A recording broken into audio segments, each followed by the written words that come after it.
TNPSC போட்டித் தேர்வு மாணவர்கள் அனைவருக்கும் மனமார்ந்த வாழ்த்துக்களும் பாராட்டுகளும். நாம் இந்த வகுப்பில் திருக்குறளினுடைய தொடர்ச்சியை பற்றி பார்க்கலாம் நண்பர்களே.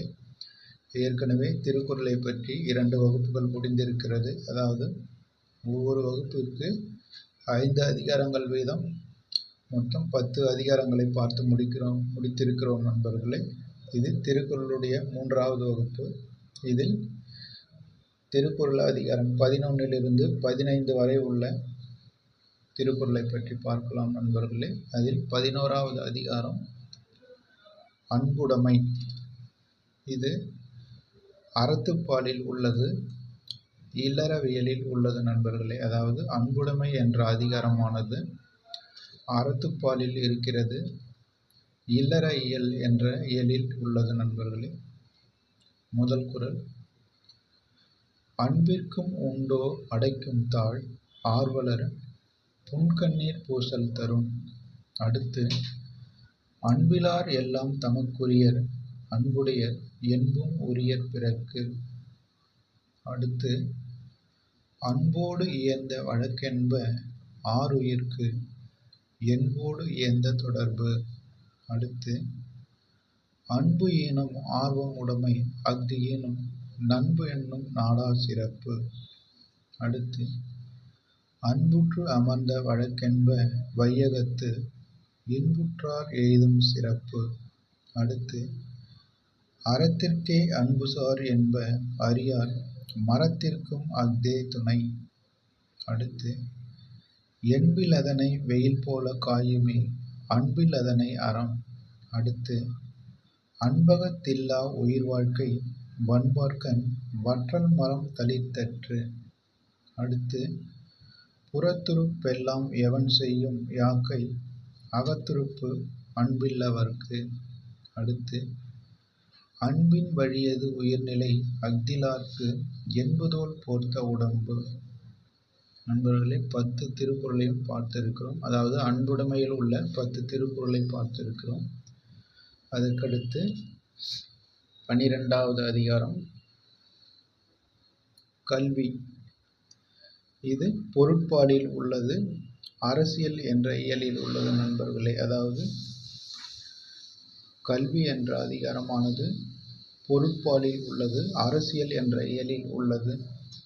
முதல் குறள்: கற்க கசடற கற்பவை, கற்றபின் நிற்க அதற்கு தக. எண்ணென்ப ஏனைய எழுத்தென்ப, இவ்விரண்டும் கண்ணென்ப வாழும் உயிர்க்கு. கண்ணுடையர் என்பவர் கற்றோர், முகத்திரண்டு புண்ணுடையர் கல்லாதவர்.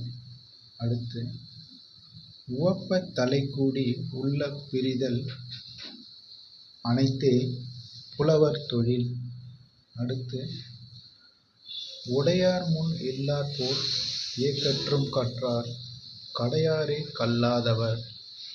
அடுத்து: தொட்டனை தூறும் மணற்கேணி, மாந்தர்க்கு கற்றனை தூறும் அறிவு. அடுத்து: யாதானும் நாடாமல் ஊராமல் என்னொருவன், சாத்துணையும் கல்லாத வாறு. அடுத்து: ஒருமைக்கண் தான் கற்ற கல்வி ஒருவர்க்கு, எழுமையும் ஏமா புடைத்து. அடுத்து: தாமின்புறுவது உலகின்புறக் கண்டு, காமுறுவர் கற்றறிந்தார். அடுத்து: கேடில் விழுச் செல்வம் கல்வி ஒருவர்க்கு, மாடல்ல மற்றவை எவை. நண்பர்களே, கல்வி என்ற அதிகாரத்தில் உள்ள 10 குறளையும் பார்த்திருக்கிறோம். அதற்கடுத்து 13வது அதிகாரம் நடுவு நிலைமை. இது அறத்துப்பாலில் உள்ளது, இல்லறவியல். அதாவது நடுவு நிலைமை என்ற அதிகாரமானது அறத்துப்பாலில் உள்ளது, இல்லறவியலில் உள்ளது நண்பர்களே. முதல் திருக்குறள்: தகுதி என ஒன்று நன்றே, பகுதியால் பாற்பட்டு ஒழுகப் பெறின்.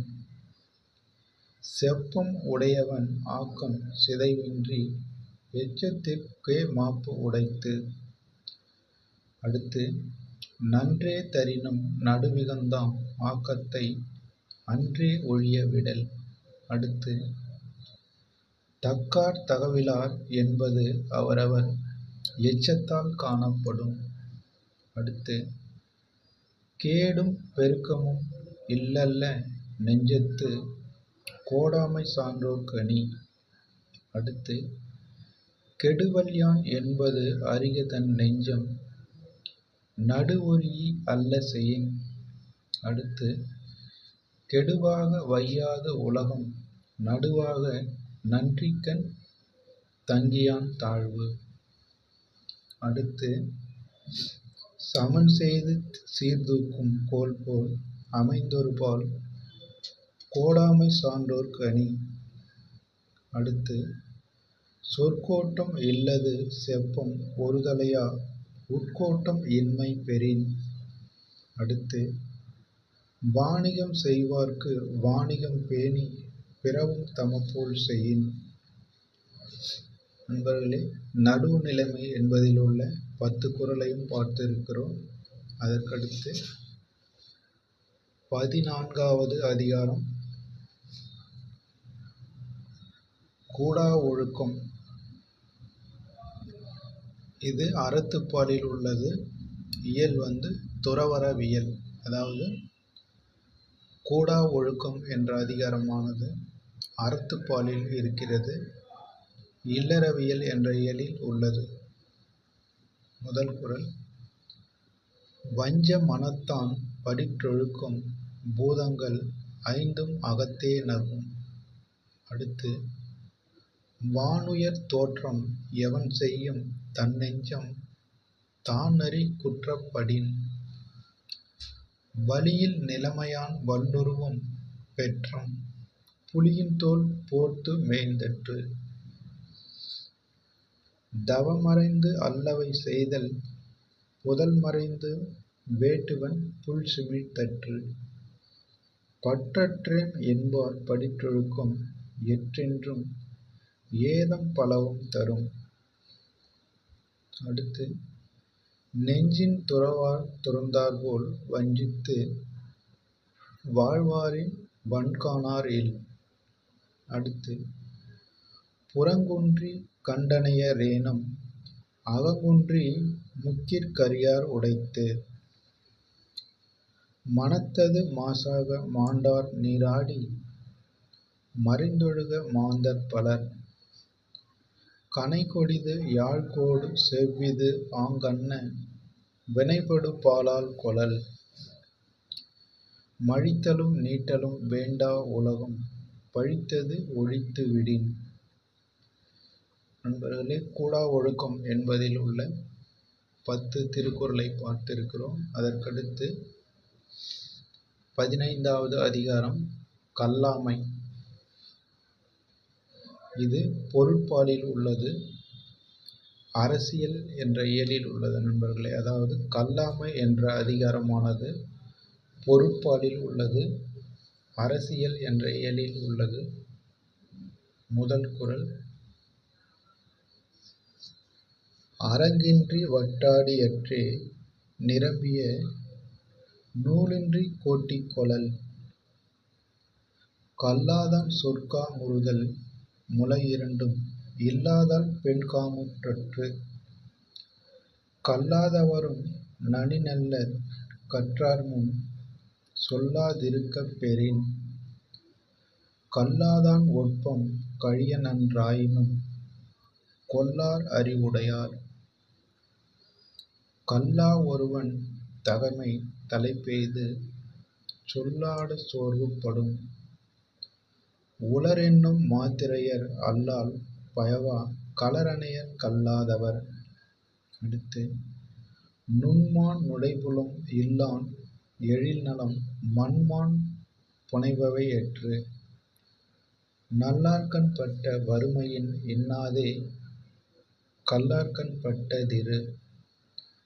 மேற்பிறந்தார் ஆயினும் கல்லாதார் கீழ்பிறந்தும் கற்றார் அனைத்திலர் பாடு. விலங்கொடு மக்கள் அணைய இலங்குநூல் கற்றாரோடு ஏனையவர். அவ்வளவுதான் நண்பர்களே. கல்லாமை என்ற அதிகாரத்தில் உள்ள 10 குறளையும் பார்த்து முடித்திருக்கிறோம். இந்த வகுப்பில் 5 அதிகாரங்களை பற்றி பார்த்திருக்கிறோம் நண்பர்களே. அதாவது 11லிருந்து 15 வரை உள்ள அதிகாரங்களை பார்த்திருக்கிறோம். ஏற்கனவே 10 அதிகாரங்களை பார்த்திருக்கிறோம் நண்பர்களே. பார்க்காதவர்கள் நம்முடைய யூடியூப் சேனலிலும் டெலிகிராம் சேனலிலும் பதிவேற்றம் செய்யப்பட்டுள்ளது. பார்த்து பயன்பெறுங்கள். முக்கியமாக உங்களுடைய நண்பர்களுக்கும் தெரிஞ்சவர்களுக்கும் இதை ஷேர் செய்யுங்கள். அவர்களும் பார்த்து பயன்பெறட்டும். அடுத்து உள்ள 5 அதிகாரத்தை அடுத்த வகுப்பில் பார்க்கலாம் நண்பர்களே.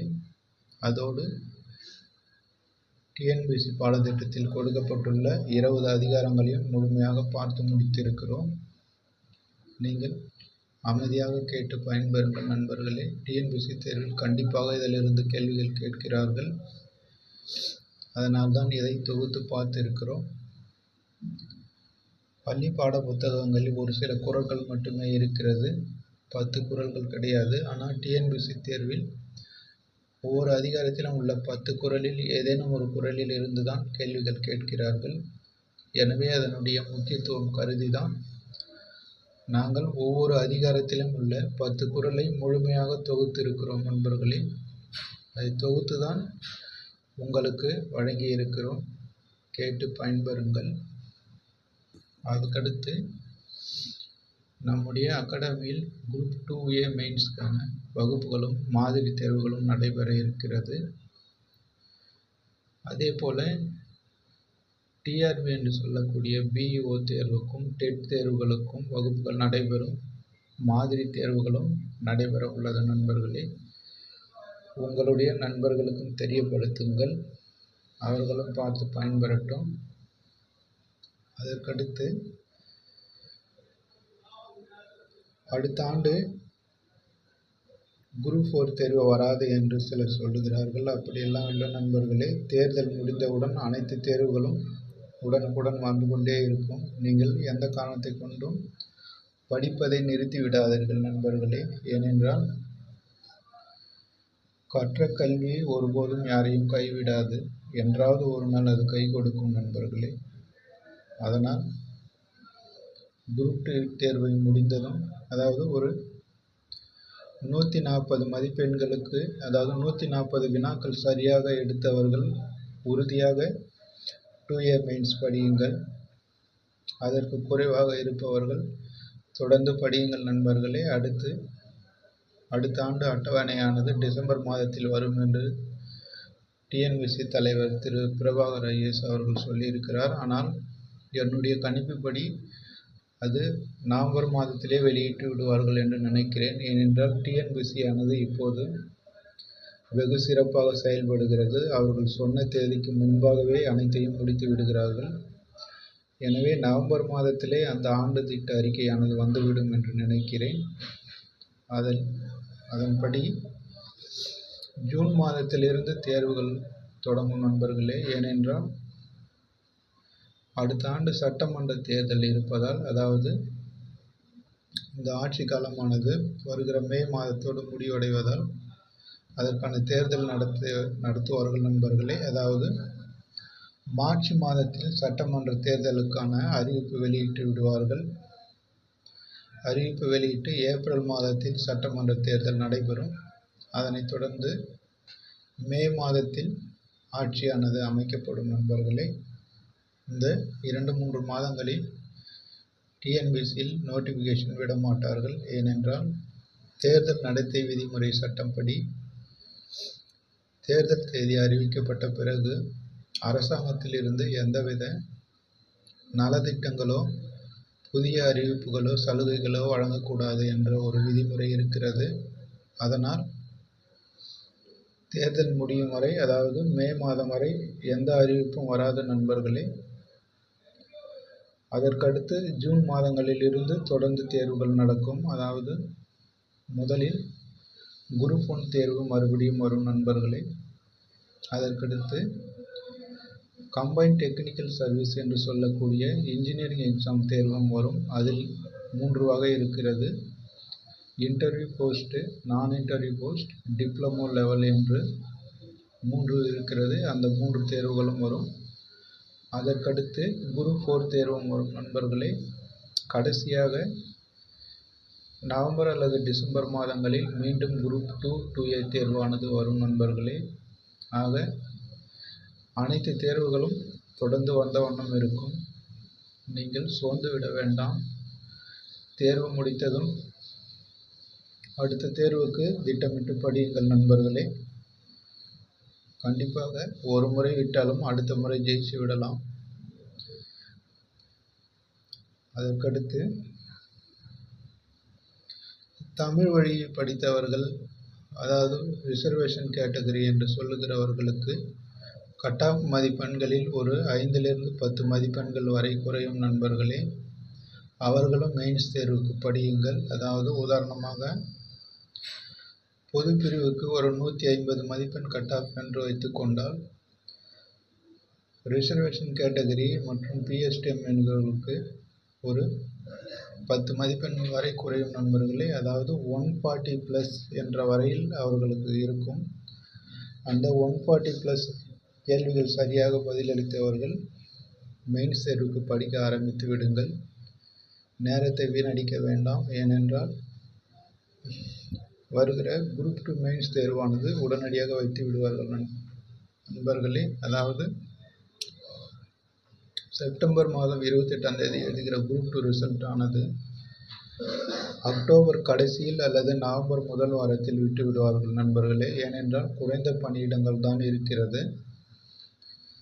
அதை ஒரு மாதத்தில் திருத்தி விடுவார்கள் நண்பர்களே. அதையும் தாண்டி அடுத்த ஆண்டு சட்டமன்ற தேர்தல் வர இருப்பதால் மார்ச் மாதத்தில் தேர்தல் அறிவிப்பானது வெளியிடப்படும். அதற்கு முன்பாகவே இந்த குரூப் 2 ப்ராசஸை முடித்துவிட நினைப்பார்கள் நண்பர்களே. அதனால் எனக்கு தெரிந்தவரை அக்டோபர் கடைசி வாரம் அல்லது நவம்பர் முதல் வாரத்தில் இந்த குரூப் 2 தேர்வுக்கான ரிசல்ட் வந்துடும் நண்பர்களே. அதற்கடுத்து ஒரு 60 அல்லது 65 நாட்களுக்குள் மெயின்ஸ் தேர்வானதை நடத்தி முடித்து விடுவார்கள்.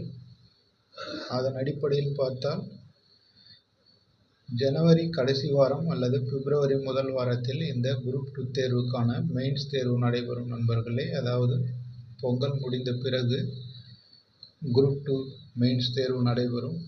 அப்படி இல்லை என்றால் பிப்ரவரி முதல் வாரத்தில் நடந்துவிடும் நண்பர்களே. எனவே நேரத்தை வீணடிக்க வேண்டாம். தொடர்ந்து படியுங்கள். தேர்வில் வெற்றி பெறுங்கள். நீங்கள் அனைவரும் தேர்வில் வெற்றி பெற வேண்டும் என்று மனமாற வாழ்த்துகிறேன். அடுத்து வரும் வீடியோவில் சந்திக்கலாம். நன்றி நண்பர்களே.